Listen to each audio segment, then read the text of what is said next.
Welcome to the Tell Us Ellis podcast. We are back, everybody, with another preview for the MLB season coming up. Another two teams that we're going to preview today. And today we're going to talk about the Atlanta Braves and the Texas Rangers, two teams that have had some success over the last several years, and excited to dig into it, talk about it, and see what we have going into the 2026 season. So still recording in my New York studio, I'll say. Got a lot of snow over the last 24, 36 hours. And one thing I realize is that when I'm in New York, I need to bring boots. I wore sneakers today and stepped in many, many puddles.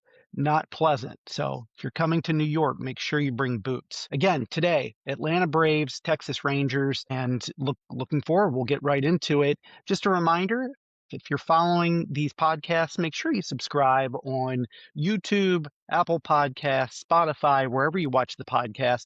Make sure you subscribe, and then those new episodes will come right on your phone or your car or wherever you're listening to your podcasts. So make sure you do that, and then if you like the episodes, click subscribe, but also give it a thumbs up. Okay, that would be really helpful. And then follow me on social media. My social media channels at TellUsLSHQ. That's on X. That is on Instagram. Please go ahead and do that. I send messages out from time to time, like the interaction. And then if you have questions, comments, want to talk, whatever, just email me, jamie@tellusellis.com. So let's get into today's two team previews.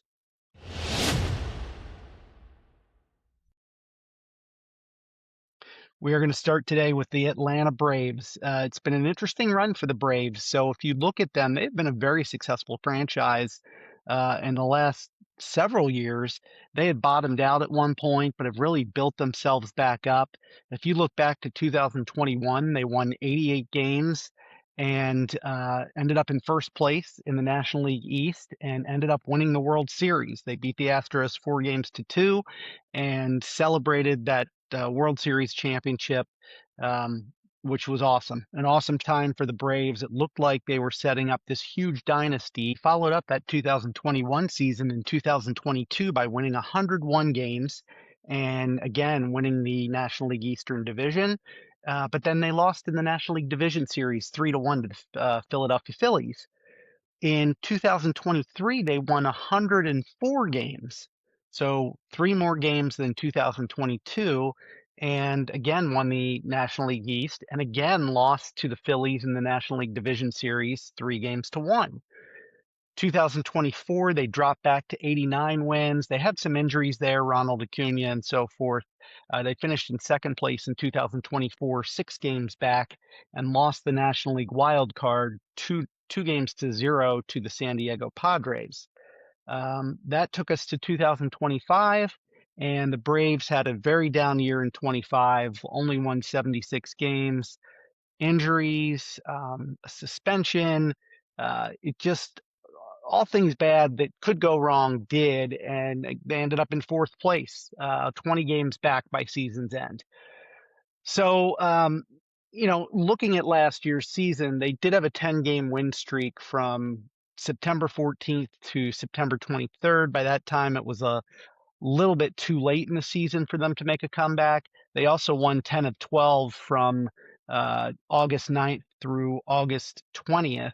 They finished the season pretty strong, 28-19, but again, a little too little, a little too late. So that's how they've gone the last several years. Now, Brian Snitker, who has been their manager for the last 10 years, actually moved into a front office role. He had a lot of success over that 10 years. He won 811 games, lost 668 over that 10-year period, won a World Series, 6 postseason appearances. Again, he's moving into a senior advisory role now, but Snitker had a lot of success in Atlanta, maybe a little criticism the last couple of years, but again, it's really a lot of injuries that caused some of the downfall for the Braves the last couple of years. So Walt Weiss is going to take over as the Atlanta manager. Weiss had a 4-year stint with the Colorado Rockies back from 2013 to 2016. It was not a very good Rockies team, and he only went 283 wins and 365 losses. That was a Rockies team that made zero playoff appearances and never won more than 75 games. So, Weiss coming in now to a more high profile role with the team with a lot more talent. We'll see what he can do in Atlanta. From a GM standpoint, Alex Anthopoulos is their president of baseball operations and their general manager. His background's interesting. I remember him when he was in Toronto, but he actually started out with the Expos as an unpaid intern, and one of his jobs was sorting fan mail. That's how he got his. That's how he got his start, literally sorting fan mail. Would sit with scouts and just listen in to what they would say. He would watch them, he would take a lot of notes, and he actually moved into a scouting internship role and then a scouting coordinator role, and ultimately became the assistant scouting director with the Expos. He then moved on to Toronto, where he was a scouting coordinator, an assistant GM, and that was at a time when he was helpful in acquiring free agents like Jose Bautista and Edwin Encarnacion. So some success there with the Blue Jays. He became the full GM of the Blue Jays at the end of 2009 after JP Ricciardi was fired. And what's interesting is when his contract ended, he didn't accept the 5-year extension that the Blue Jays offered. They parted ways on good terms. He ended up becoming a vice president with the Dodgers from 2016 to 2017, and then joined Atlanta in 2017 as their executive vice president and general manager. So he has traveled quite a bit in his time. But an interesting story, he's revered. He's a really well-known general manager who's had a lot of success in baseball. From an ownership standpoint, it's Atlanta Braves Holdings is the owner of the Braves, and Terry McGurk serves as their chairman, president, and CEO. Now, you might remember back to the days when Ted Turner owned the Braves. Ted Turner, um, he and Turner Broadcasting System bought the Braves in 1976. 1996, Turner Broadcasting merged with Time Warner, and Time Warner at that time then owned the Braves. Liberty Media then acquired the Braves from Time Warner in 2007. And then in 2023, Liberty Media spins off Atlanta Braves Holdings with the team and the land and real estate around the team. It's that Battery Park area in Atlanta. They spun it all into one entity, and that is a public trading entity. You can buy and sell it. So that's kind of the leadership structure of the Braves. If you look at their park, it's a beautiful stadium. Truist Park opened in 2017. Again, part of that Battery Park area. It's got the hotel around it, eating facilities. It's on the north side of Atlanta, but it's a north side destination, a really nice place to visit. I've been there a couple of times. Truist Park, from how does run scoring occur in that stadium? Well, it's pretty flat in April, May. It's a little bit of an uptick in overall hitting. Come June, it's way up. It's 11% over league average, but then drops down in June to about even. July is down 7%. In August, down 3%. So quite a swing there, but a lot more hitting in the early part of the season, a lot less hitting or less favorable to hitting later in the season. From an attendance standpoint, their stadium holds 41,000 people, but if you look at their attendance back in 2021, again, this was an 88-win team that won the World Series. They drew 2.3 million fans. In 2022, they won 101 games and they drew 3.1 million fans. They won 104 games in 2023 and hit 3.2 million fans. 2024, they fell back to 89 wins. They were still over 3 million fans. And then last year, they were just under 3 million at 2.9 million fans. So good fan base on the north side of the city in Atlanta. So let's talk about what they did in the off season. Again, we did cover this before, so I don't want to talk too much about it. Their big losses were Marcelo Ozuna. He had an off year last year. He played DH for him, only batted 232 with 21 home runs, 68 RBIs. He was a key piece of that lineup for a number of those good years in Atlanta and just really fell back in 2000 to the Pirates.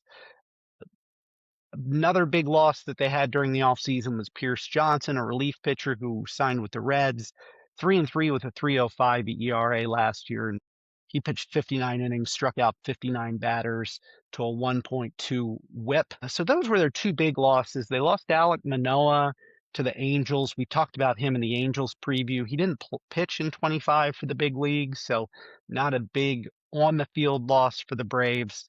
And then they lost Nick Allen, an infielder, in a trade with the Astros. Allen, just a 221 hitter with 22 RBIs and 8 stolen bases. So what did they gain during the offseason? They gained quite a bit. Some of them were re-signing. So they re-signed Ha-Seong Kim, their shortstop. He only batted 234 last year, 5 home runs, 17 RBIs, 6 stolen bases, battled some injuries. He's still battling an injury, a hand injury right now. But if he can recover, he could be a key piece of that lineup in Atlanta. They re-signed Raisel Iglesias, a good bullpen arm, 4-6 with a 3.21 ERA last year, 29 saves over 67 and a third innings. He struck out 73 batters and pitched to a 1.00 whip. So a nice re-signing there. They re-signed Tyler Kinney, a relief pitcher, 6-3 with a 3.96 ERA last year, 73 games. He pitched 72 and two-thirds innings, striking out 73 and pitched to a 1.18 whip. They re-signed Joel Payamps. Joel, he was 0-1 with a 6.84 ERA, 30 games. Didn't have the best of seasons, but he's a bullpen arm and see if he can improve.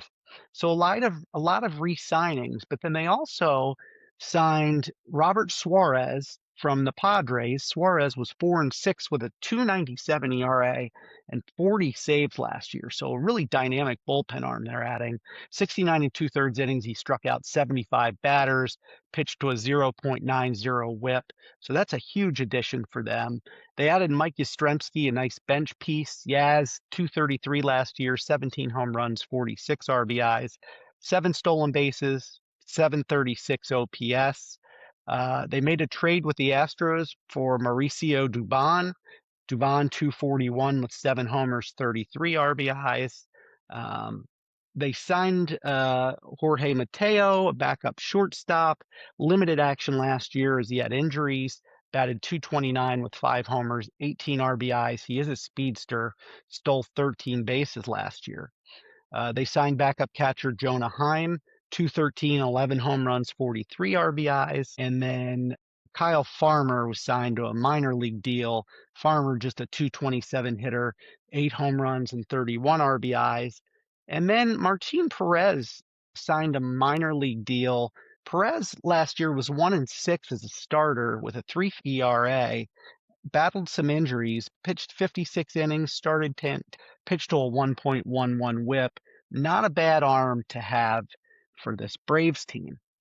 So let's talk about this a little bit more now. Let's get into their lineup a little bit. And, why didn't they succeed as much last year? We talked about the injuries, but what happened with those injuries is that it led to underperforming from a hitting standpoint, where they finished 18th in average and 13th in OPS, kind of middle of the road.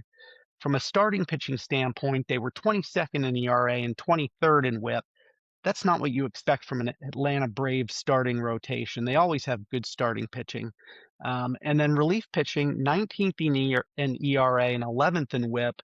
A little bit of a middle ground there, but they have to improve in these areas. So are they able to do it? So let's take a look at some of the hitters in their lineup. And I'm going to start with Ronald Acuna.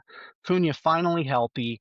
He'll play right field for them. Last year, he batted 290, 21 home runs, 9 stolen bases.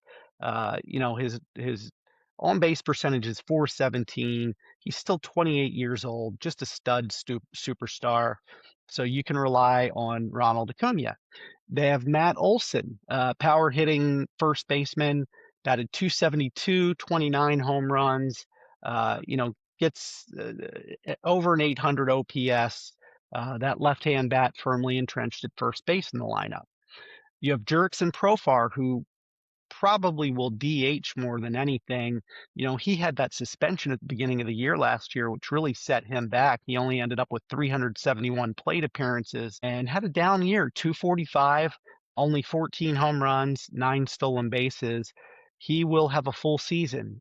So that is very good for them. From a catching standpoint, Drake Baldwin will likely be the starting catcher. He'll be 25 years old by opening day. He was a third-round pick of Atlanta back in 2022. In 446 at-bats last year, he batted 274 with 19 home runs, gets on base at a 341 clip, so a really good bat in that lineup. Talking about injuries, Austin Riley had a number of injuries last year, and this is a guy that, first round draft pick in 2015, can hit the ball like nobody else. Batted 260 with 16 home runs, again in limited action. Um, Hopefully he's healthy. He's had some nagging injuries the last couple of years, but if he's healthy, I think that's just more offensive production. Mike Yastrzemski, I mentioned him. He could start. He could platoon. Again, I talked to you about his stats, 213 or 233 with 17 home runs last year. But he's a nice player that, again, can platoon with somebody. You have Ozzy Albies, who had a very down year, 240 with 16 home runs and 14 stolen bases. His on base percentage was only 306. Uh, you know, Alvy's still 29 years old. He has to improve upon that. He's had some really good years the last couple of years, but he must do better than that in 2026 for this Braves team to contend for the division title and to contend for a playoff spot. Same thing with Michael Harris. Michael Harris II, he's center fielder. He was a third round pick of the Braves back in 2019, still just 25 years old. Only batted 249 last year, only got on base at a 268 clip, which is very disturbing. He's a fast guy. He was a 2020 guy.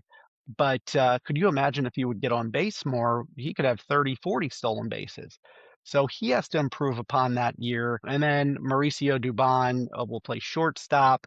Again, 241 with 7 home runs last year. From a bench standpoint, my best guess is Jonah Heim will be the backup catcher. 213 with 11 home runs last year. Jorge Mateo can play infield, can play outfield, more speed than bat, but he's not a bad guy off the bench. Brett Wisely could be, a guy on the bench, can play infield, outfield, and then Eli White can play outfield. White 234 last year, 10 home runs, 10 stolen bases. So that's what their hitters look like. Not bad, really not bad. Of all the teams that I've looked at, I still think the Athletics have a better offense. I think the Blue Jays probably similar to the Braves, but yeah, that's how they stack up hitting wise. On the pitching side, talking about starting pitching, first you have Chris Sale. He will be 37 years old on opening day. Sale pitched to a 2.58 ERA. His career has taken off again. 65 strikeouts in 125 innings. If he can stay healthy, he is dominant and is a top of the rotation starter. Big question mark with Spencer Strider. Strider, after Tommy John surgery, and I believe it was his second Tommy John surgery, came back and pitched to a 4.45 ERA. In 125 innings, he gave up 124 hits and struck out 131 batters. Those numbers don't sound bad, but Strider was one of the best pitchers in baseball, and you just hope he can take that next step this year, be healthy, and hopefully he returns to the Strider that we knew before. Reynaldo Lopez is coming back off of injury from last year. He pretty much missed the entire year. Lopez in 24 had a really good year, so they need him this year. And then filling out the rotation as of right now is Grant Holmes, who came over and pitched really well for them last year. 3.99 ERA, 115 innings, 100 hits, 123 strikeouts. A little bit of arm fatigue there, so you hope he's healthy. And then the most likely number 5 starter right now is probably Bryce Elder. He has just not been impressive the last couple of years. Last year's ERA was 5.30, gives up more than a hit an inning, doesn't strike out a whole lot of guys. But that's what you have right now because you've got Spencer Schwellenbach, who had elbow surgery to remove bone spurs in February earlier this month. You have AJ Smith Scheuer, who had Tommy John surgery last year in June. He'll bounce back at some time, you would think, this year, hopefully, maybe the end of the year. You have Hurston Waldrop, who unfortunately also had arthroscopic elbow surgery to remove bone spurs. He had that also around the same time as Schwellenbach. So both of those guys are going to be out for a period of time, not weeks, months. So that really sets you back. So yeah, it's just tough times in Atlanta from a pitching standpoint and from an injury standpoint. Now, I do think they've improved their bullpen significantly. When you look at it, Rosell Iglesias will likely be their closer again. Again, last year 29 saves, 3.21 ERA. I wouldn't give up that spot. Although you do have a guy like Robert Suarez, who is probably going to be a setup guy, who saved 40 games last year for the Padres and pitched to a 2.97 ERA. So one of those guys will close, one will set up, and that bodes well for the Braves bullpen when you have two arms like that. You also have Dylan Lee, who will probably be a setup guy for the Braves. 3.29 ERA last year, 68 in the third innings, 53 hits, and 76 strikeouts. So really good numbers for Dylan Lee. You then look at the middle relievers for the Braves. Tyler Kinney, 3.96 ERA, 72 and two-thirds innings, gave up 53 hits and struck out 73 batters. You've got Aaron Bummer. Is it Bumner or Bummer? I think it's Bumner. Anyway, he pitched to a 3.81 ERA, 54 innings, 51 hits, 51 strikeouts. I mentioned Joel Payamps. I don't know how to say that. I always thought it was Joel Payampas, but I think it's just Joel Payamps. Had an off year, 6.84 ERA last year. You have Ian Hamilton, who pitched to a 4.28 ERA last year out of the pen.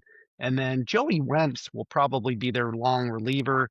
He pitched to a 5.60 ERA. So really good closers, setup guys, some middle relief help, and then it gets a little weaker as you go down closer to the longer relief role. All right. So let's switch gears now and take a look at their farm system. Who could help them? Who could help them this year? The Braves farm system is always ranked really high. And this year, the Braves ranked 26th out of 30 teams. They have graduated quite a few players over the last couple of years, and they are starting to tag it at bats in the draft over arms. But the arms continue to be leading the way here. So let's talk about that a little bit more. And by the way, if you look at the farm system rankings, in 2021, the Braves were 10th in baseball, 2022, 17th, 2023, 10th, 2024, they were second, 2025, they were 22nd. So that's where they are. Now, if I look at their top 30 prospects, number one, and he's the third best prospect in all of baseball, is left-hander Cam Caminiti. Yes, he is related to the late Ken Caminiti. He is a cousin of the late Ken Caminiti. 6'2", 200 pounds. Caminiti was the top-ranked high school pitcher in the 24 class. He signed with the Braves for $3.5 million. He was their 24th overall pick that year. He did miss a couple months of the season with forearm tendonitis, but then he got back on the mound and posted a 2.08 ERA with a 31.9% strikeout rate in 56 and a third innings. So that bodes pretty well. He ranked third with 90 strikeouts and fourth in strikeout rate. So, kind of an imposing guy. He creates a tough angle for hitters by working from the first base side of the rubber as a left-hander, and he throws across his body a little bit, and he kind of has a lower release height, so that can be a little bit deceptive. His fastball average 93 to 94 miles an hour. It can touch 97. He's the highest upside arm in Atlanta's system. He has the stuff to be a solid number 3 who could be a little bit better than that. Again, he's still pretty young. 19 years old, so I don't expect him to be touching Atlanta this year, but he is somebody to look forward to in the Braves rotation in time to come. Their number two prospect is J.R. Ritchie, a right-handed pitcher. He's the 84th best prospect in baseball. He stands 6'2", 185 pounds. He signed with the Braves as the 35th overall pick in 2022. They paid him a $2.4 million signing bonus. He's got a three-pitch right-hander with a lot of polish, very mature pitcher. He did deal with Tommy John surgery and recovered from it in 23 and 24, but did have a pretty strong 2025 season. He's got kind of an advanced feel to his pitch. He averages his fastball 93.5 miles an hour. He has a four-seam fastball that touched 96, 97 miles an hour. He's really comfortable with his entire, mix. He doesn't have a true strikeout pitch, but he's just has a really good makeup overall. If you look at how his scouting grades fare, he's pretty much in the 50 range with everything, maybe a little bit higher on the slider, but he's nearing his big league debut, and with all these injuries that Atlanta's had, he could get a shot in 2026. He projects to be a number 4 starter somewhere in that range, but I would expect to see him in Atlanta this year. The 7th overall prospect for the Braves is Lucas Braun. He's 24 years old, a right-hand pitcher. He's been a strike thrower for the Braves since they signed him as a 6th rounder. He's out of Cal State Northridge. He was drafted in 2023. He's pitched 140 innings the last 2 years, posted a 3.67 ERA, 45 strikeouts, was the most in Atlanta's entire farm system. He's got 6 different pitches. Some of them are different styles of the same pitch. But again, nothing that he throws is a plus pitch, but he relies on control and command. They're hoping that he can add a little bit more velocity. His fastball grades at a 45, so they'll have to see if he can tweak that a little bit. But he should be ready to help the team again in 2026. So look for guys like Lucas Braun and J.R. Ritchie sometime in 2026.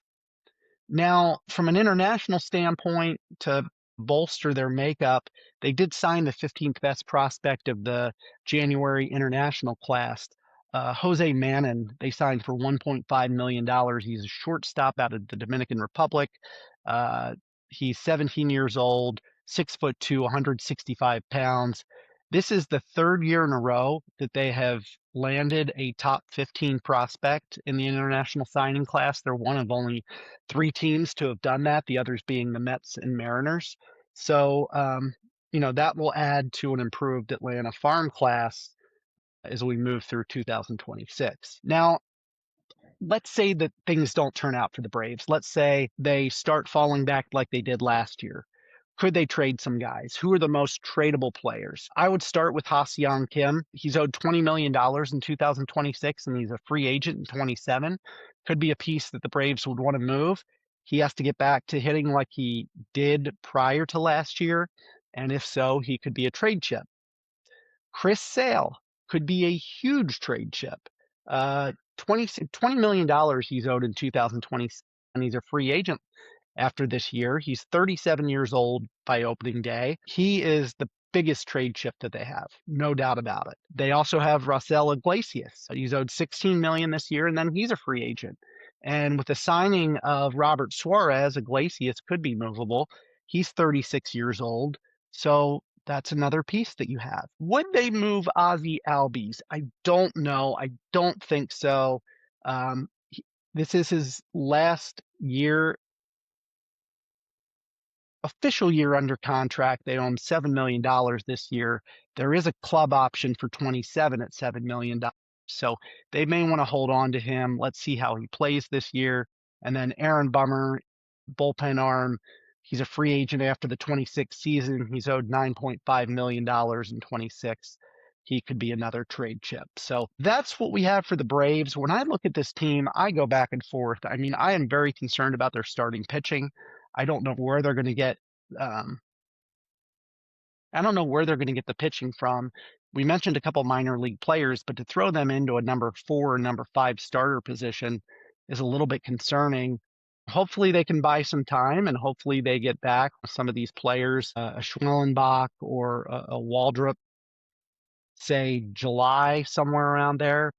Until then, we're going to have to see what they do and see if they can tread water in a very competitive National League Eastern division.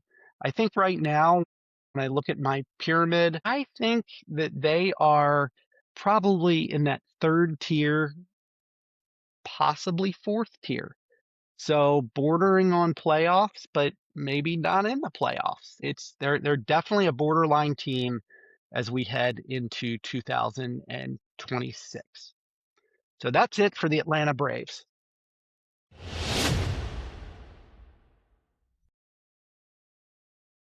Okay, so now let's move on to the Texas Rangers. And by the way, I am battling a cold, so I apologize.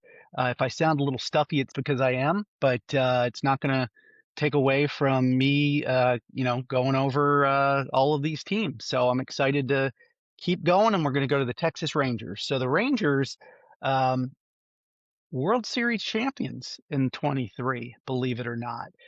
They went from 60 wins in 2021 to 68 in 2022 to 90 in 2023, back to 78 in 2024, and then 81 and 81 last year. So the only time in that 5-year period that they actually made the playoffs was 2023. And they finished second that year in their division, won the wild card series 2-0 over Tampa Bay, 2 games to none over Tampa Bay. They won a very unfortunate series against Baltimore, 3 games to none in the AL Division Series. And then they won the ALCS 4 games to 3 over Houston before going to the World Series, where they beat Arizona 4 games to 1. And it was kind of shocking. It was a team that had some veterans, but it was pretty young. And it was like, oh my, like this Texas team wins the World Series when they're still developing. They still, at that point had some really good young players. From a farm system standpoint, they, they were back in 2023, they were top 15. I think they were 12th in 2023 was where their farm system ranked. So, uh, kind of surprising they won the World Series that year.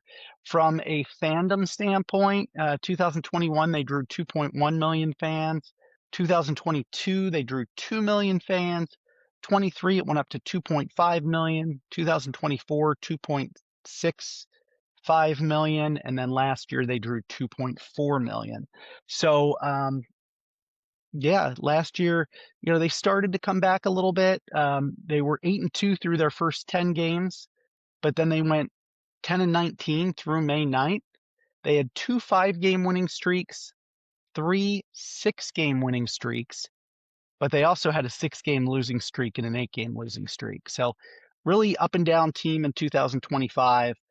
Manager Skip Schumacher, who is new for 2026. Bruce Bochy had managed them from 2023 to 2025. Bochy's a future Hall of Famer, no doubt about it. He was 249 and 237 in those uh, 3 years with Texas, but he does have that World Series championship.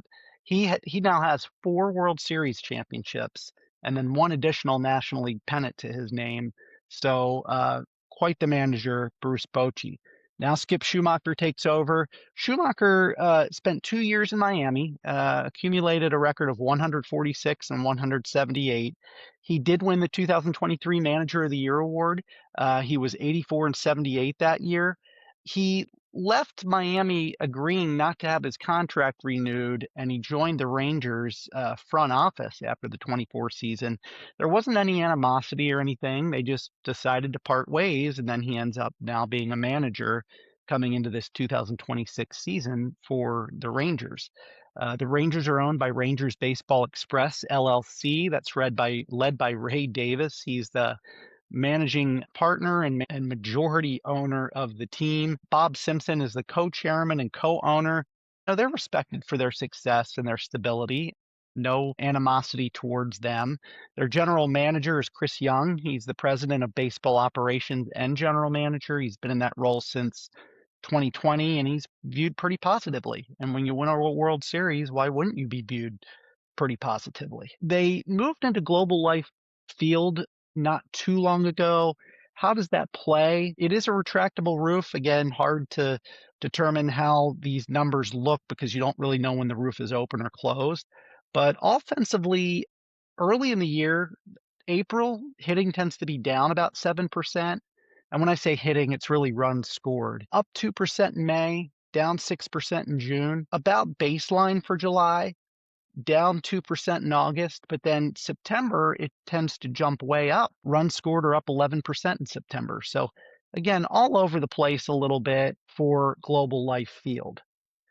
So let's take a look at the players, the changes for the Rangers, and there are a lot of them. And we talked about some of these already, but let's go through it. So still a free agent is Patrick Corbin. Corbin 7-11 with a 4.40 ERA last year, 155 and a third innings, 131 strikeouts, a 1.36 WHIP. He is still a free agent, as is Danny Colon, relief pitcher. Danny 2-1 with a 2.30 ERA, 55 games, 43 innings pitched. He pitched to a 1.16 WHIP. John Gray is still out there. Gray was just 1-1 with a 7.71 ERA, only pitched in 6 games. He's had foot surgery. He's had a groin strain. He's had thoracic outlet syndrome. Gray may be nearing the end of his career, and I don't expect him to be back with Texas. Donovan Soriano is an infielder who's still a free agent. He batted 247 with 3 homers and 21 RBIs, just a 628 OPS. Rowdy Tellez is still out there, very powerful hitter, 228 average though, but 17 home runs, 49 RBIs, and a 719 OPS. Now, who did the Rangers lose? One was, one of the heart and soul guys from this team, and that's Marcus Semien, second baseman. He went to the Mets in a trade. Semien had an off year last year, 230 with 15 home runs and 62 RBIs, stole 11 bases, only a 669 OPS, so definitely a down year for him. Adolis Garcia, a mainstay in Texas for a long time, only batted 227 with 19 home runs and 75 RBIs last year, 13 stolen bases, 665 OPS. So they lose both of those guys. And again, that World Series run, I remember both of those guys contributing significantly. Merrill Kelly re-signed with the Diamondbacks. He was traded to the Rangers last year, but then re-signed with the Diamondbacks. He was 12-9 with a 3.52 ERA last year. 184 innings, 167 strikeouts, and a 1.11 WHIP. They'll miss that arm in their starting rotation. Phil Matone, relief pitcher, signed with the Cubs. Matone 4-5 with a 2.79 ERA. He pitched 63 games, 61 in the third innings, 81 strikeouts. So that'll be a bullpen arm they miss. They'll also miss Hobie Milner, who also signed with the Cubs, 3-4 with a 3.84 ERA. He pitched in 73 games, 70 innings, struck out 58 batters.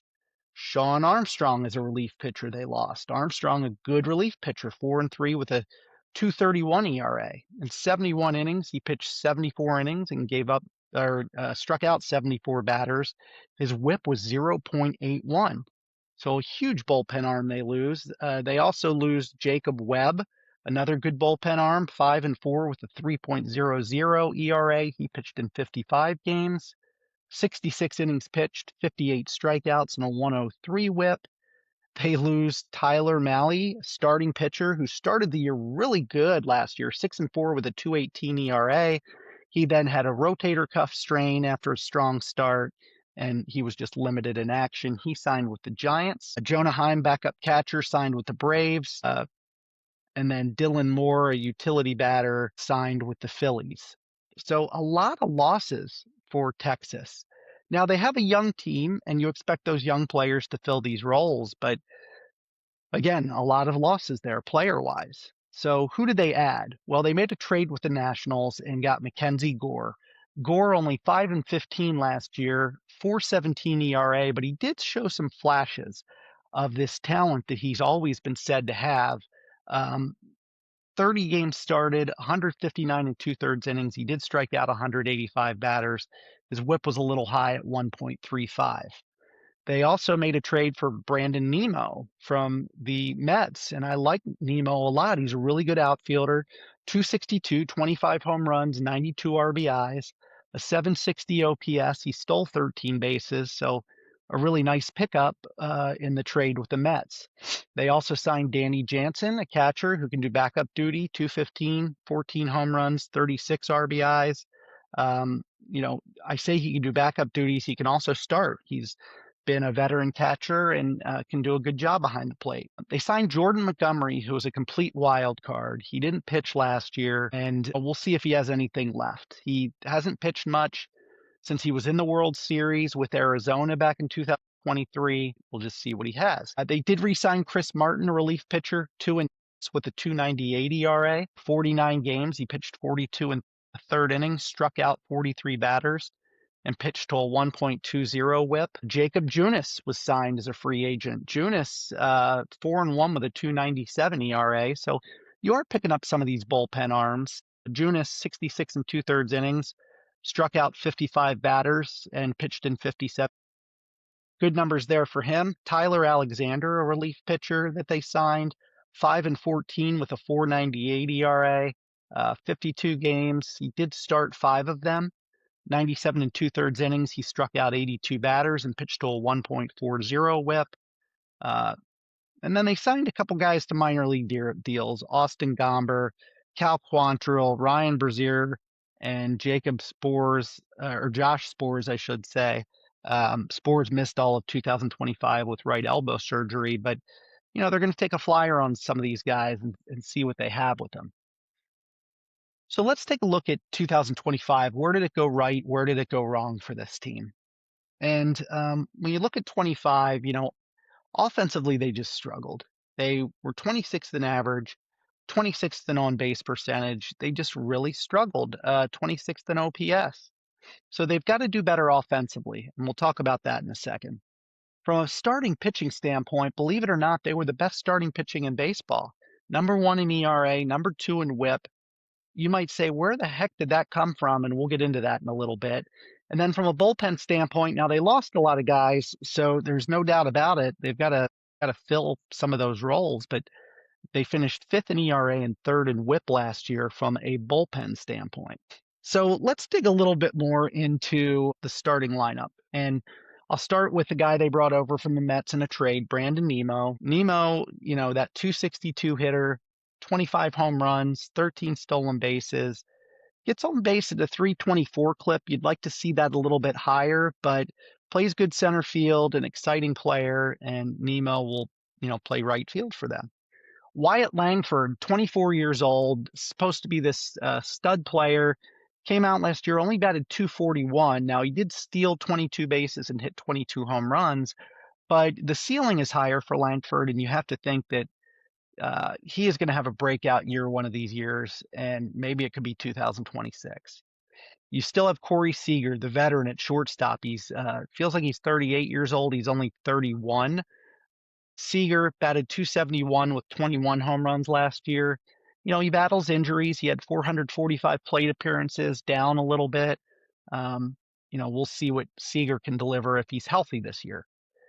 Jacques Peterson, now he'll platoon, but he's a 181 hitter with 9 home runs. Peterson slots into that DH role, but again, he might platoon with, a Sam Haggerty or, someone like that off the bench.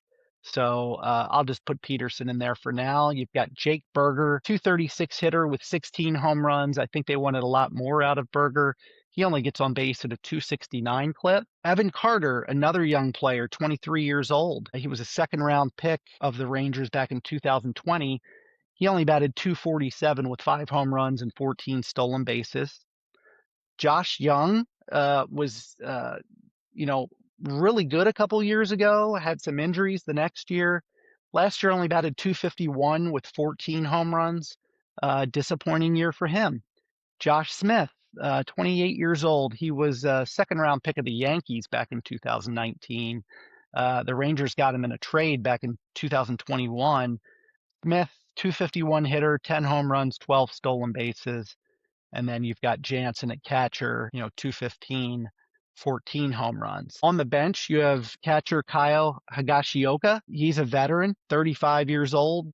He batted 241 with 11 home runs last year, so I would expect he will platoon with Jansen.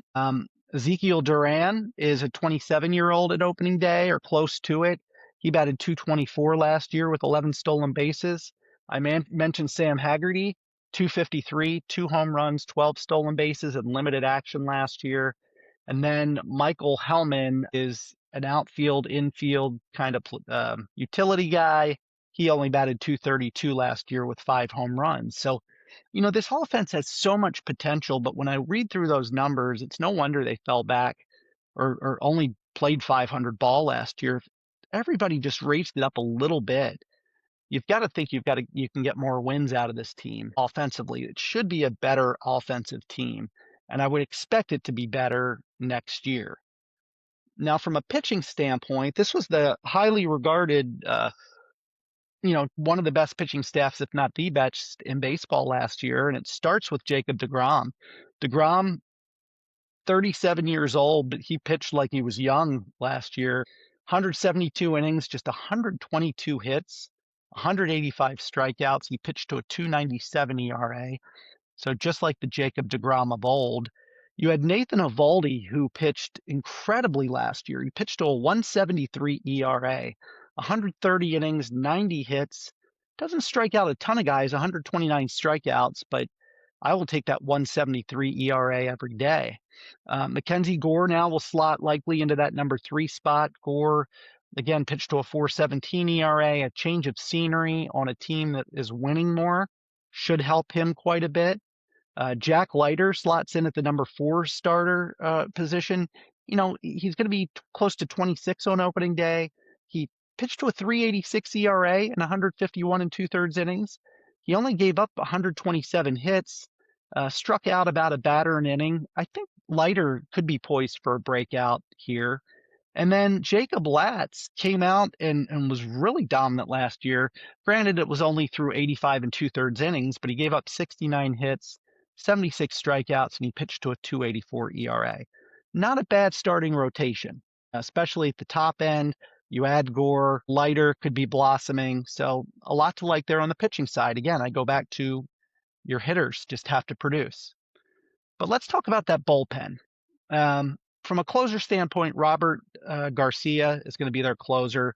Garcia, 9 saves last year, pitched to a 2.95 ERA, 64 innings, just 58 hits and 68 strikeouts.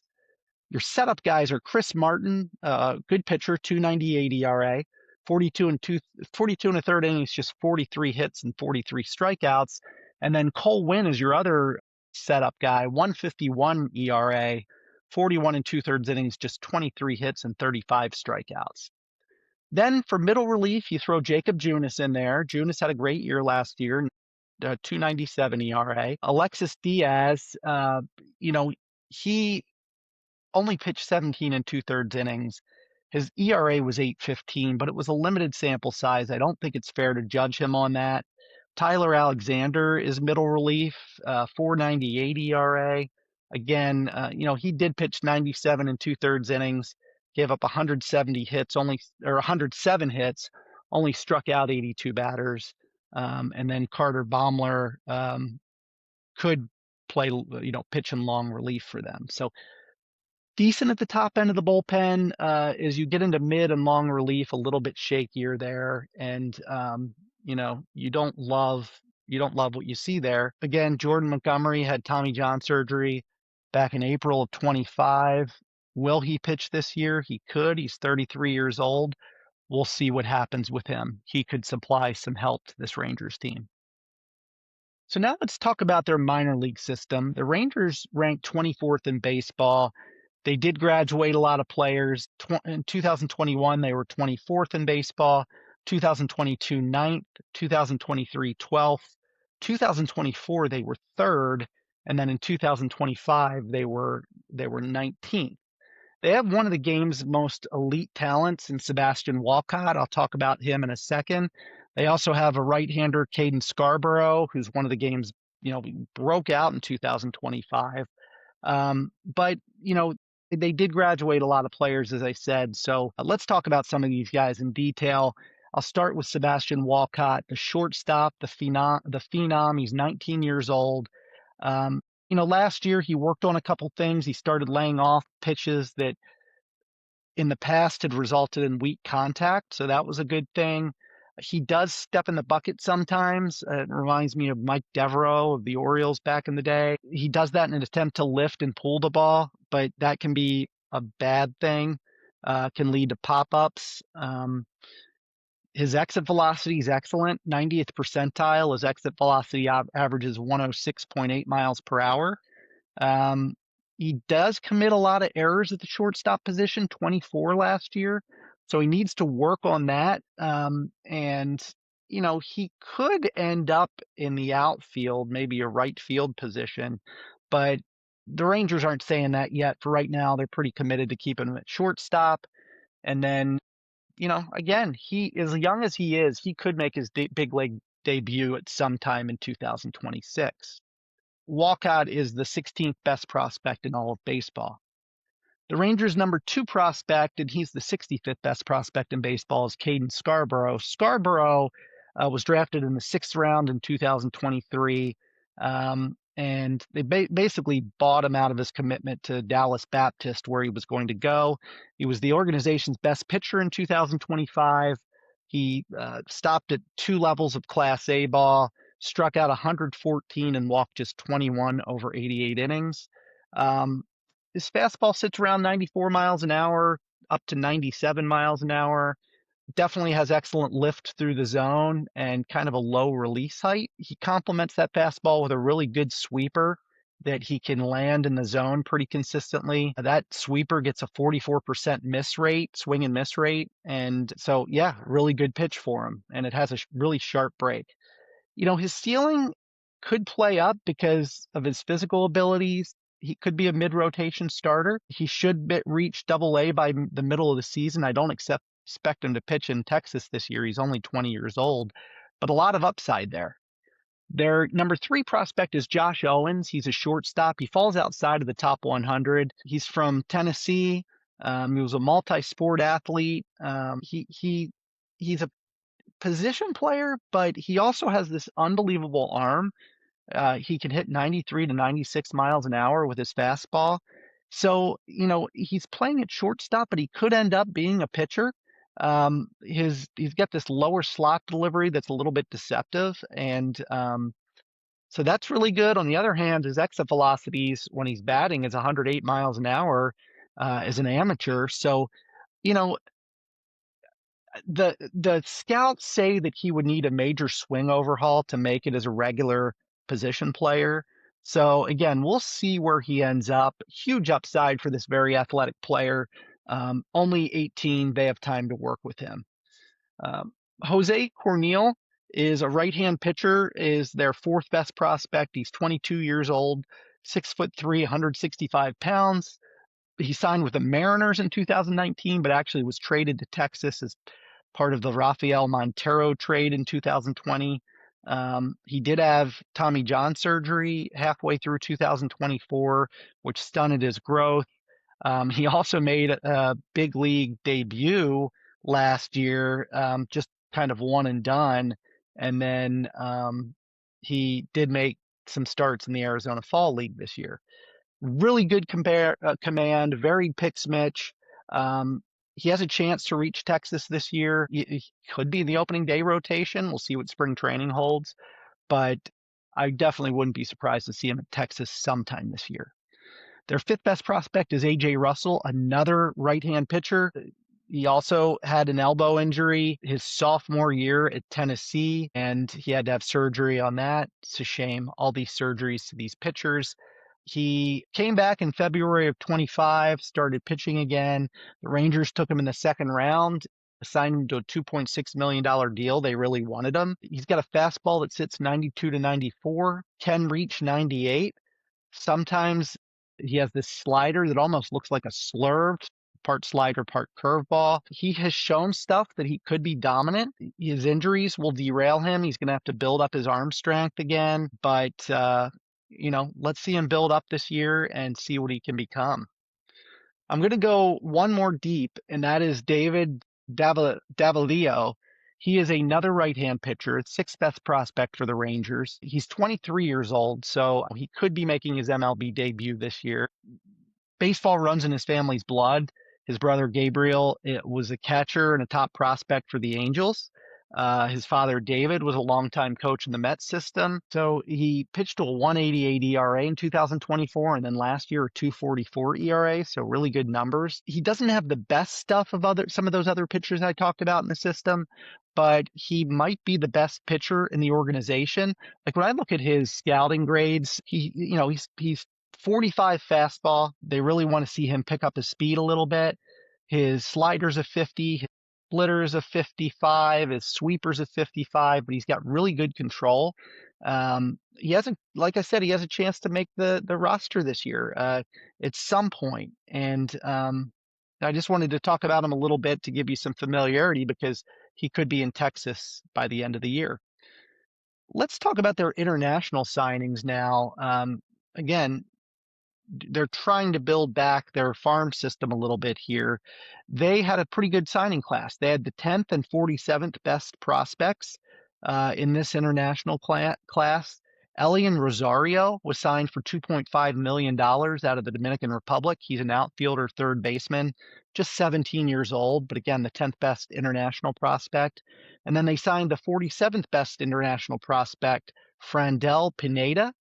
They only signed him for $350,000. He's a right-hand pitcher out of the Dominican Republic, 17 years old. Sometimes those pitchers go for less because they can be very hit or miss coming out of the international markets. So, two very good pickups on the international front for the Rangers. Now, let's say this team does fall out of contention. Who are their tradable assets? Could they move players to build up their minor league system? I'm going to give you three, and I think two of them are really, really good opportunities should they fall out of the race. Jacob deGrom is owed $38 million in 2026. He's owed $37 million in 2027, and then there's a $20 million club option in 2028. Now, Jacob deGrom is a great pitcher, somebody that can be on your next playoff baseball team, but he is getting up there in age. He's 37. He'll be 38 come the middle of the season. And if you have an opportunity to unload him to a team that could have essentially 2 full years and the remainder of this season of time with deGrom, it might be worth it to trade him. So I will include him on my fall out of contention could be traded list. Another pitcher that falls into that category is Nathan Eovaldi. Again, I'm thinking about these pitchers that the Rangers have in their system that could slot in here. So maybe one, maybe both of these guys could be tradable. Eovaldi is owed $29 million this year, $24 million last year, and then he's a free agent in 28. So he could be a tradable asset should they fall out of contention. Jock Peterson I included in here just because he's making $18.5 million in 26. In 27, there's an $18.5 million mutual option. I don't love Jock Peterson, but I think people could like the platoon bat and maybe make a trade offer for him. Those are hefty price tags, though, of compensation. And a team may just say, look, I'll take him on, but we're not giving you much back. I'll relieve you of that salary, but we're not giving you big players back. So that covers the Texas Rangers. There was a lot to go through there because of all these changes they had in their roster. But where do I see Texas? I'm not sure. I think their pitching could take a little bit of a step back. I think their hitting needs to get better. I honestly think they're in that tier, that third tier to fourth tier, meaning they're a fringe playoff team, but I'd say more fourth tier than third tier right now. That's just kind of where I'm thinking that they are at. So that's it for the Texas Rangers. Hopefully that was informative and you have a better idea of just how the Rangers kind of set up for this year.